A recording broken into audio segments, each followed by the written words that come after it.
Yet not your will be done, not my will be done, but your will be done. You know, there are moments in all of our lives that are defining moments.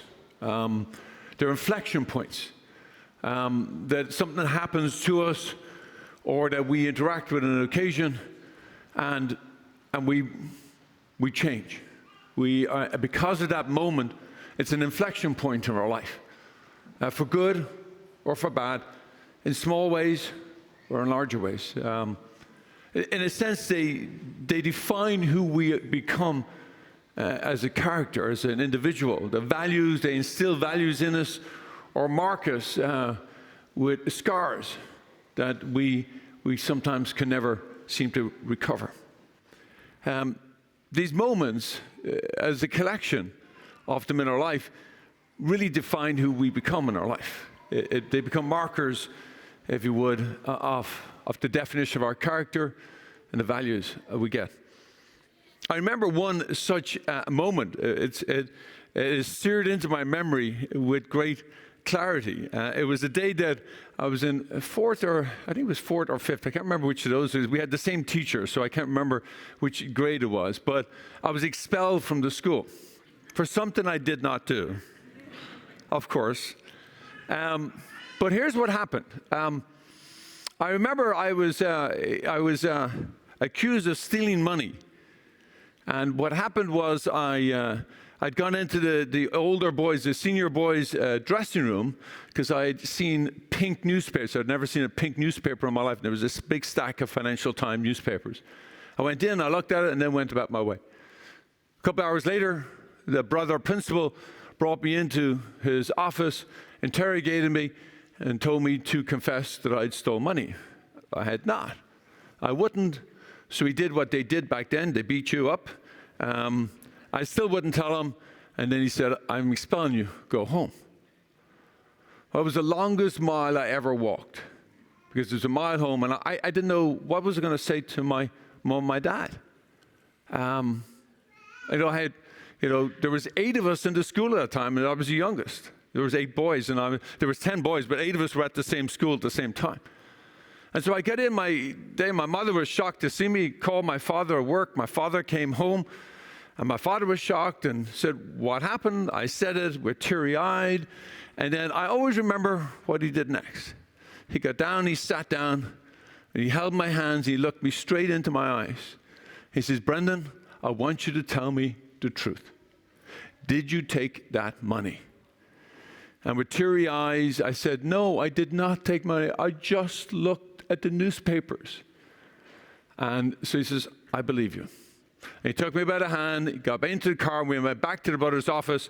My brother and the brother principal saw us, and my father pleaded my case and said, my son said he did not take the money.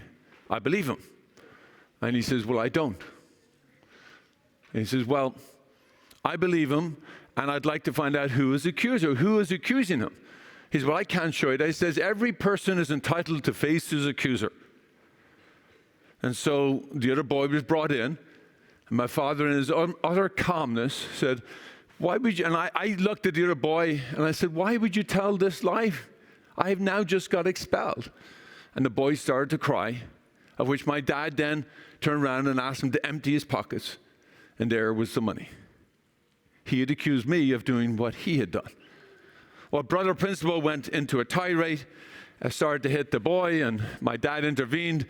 And then the brother said, well, you deserve the same punishment as was given to Brendan, but I'll let Brendan decide. And my father looked at me, same look that he'd given me at home. And he looked at me, and I said, I think he learned his lesson. And that boy and I became friends that day onwards. That day was a defining moment for me. It was a defining moment for that boy. A defining moment for that brother who reversed course in his harsh treatment of others. All because my father had the clarity of mind and the brilliance to say what he did. Be present to the moment, to a defining moment in my life. And he acted with compassion and kindness. My friends, I think we all have moments of where we can play a role in other people's lives, a defining moment in their life. Sometimes it's a small moment, sometimes it's a large moment, sometimes it's your child, sometimes it's a friend, sometimes it's a spouse or just a stranger. But the challenge for us is to become aware of those moments in our lives. To be aware of these defining moments when we can change the direction of somebody else's life for good or for bad. And we can become aware of what other people say or do become for good or for bad. The scriptures are a collection of defining moments for the Jewish and the Christian people. That's what they are. They've been put together for us to remember and to recall the most defining moments of our history. The scriptures, yes, but the Gospels even more so, are a collection of defining moments of Jesus' life. And today's Gospel is a bevy of collective and of defining moments. You have multitude of ones, not only just for Jesus, but for others. Pilate and Herod become friends that very day. Enemies before, now friends. Peter betrays Jesus and sees those eyes, and then later will have another defining moment and turns back to Jesus forever. But Jesus has one defining moment after the next. The crucifixion and what we celebrate today, the passion of Christ, what we begin this whole week of, is the defining moment for Jesus in his life. It points the way from the cross to the resurrection. My friends, this Holy Week for us every year is a defining moment for us as Christians. We pause and we recall with great detail, day after day, a whole list of things that are defining moments for us as Christians. And we're called to reflect upon them so that we can be attentive to the defining moments in our lives. So that we can know that we are at the precipice of changing our life and other people's lives if we can be attentive to it and know how to play our role. My friends, we are in a defining moment as a nation. We have to pay very clear attention to what is happening.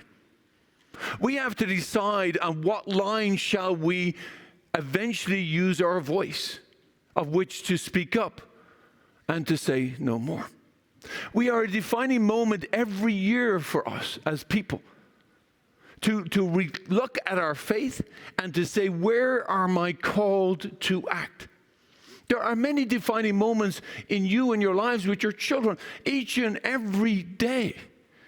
And we must be attentive to those moments. We have moments with each other all the time where we can play critical roles in forming, especially the young people among us.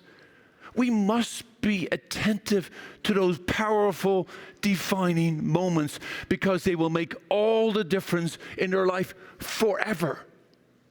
My friends, where we and how we can be attentive to them is reliant on us to pause and to pray, to listen to how Christ would have us act, to listen how the Father will want us to act, not our will, but the Father's will. And the only way we can do that is if we are attentive in our own prayer life, listening and putting up before the Lord when and how we are to act. My friends, I can't tell you what to do. It's not for me. It is for us to listen to the Spirit. It is for us to listen to the Father and to do His will just as Jesus has taught us. The gospel is our manifesto. The gospel is what we recall and we listen to, and we listen to it carefully because we are guided by it in how to act with one another. My friends, let us be very attentive to the defining moments that is in our lives today. With our children, with our friends, with our community, and with our nation. Not my will, my Lord, but your will be done.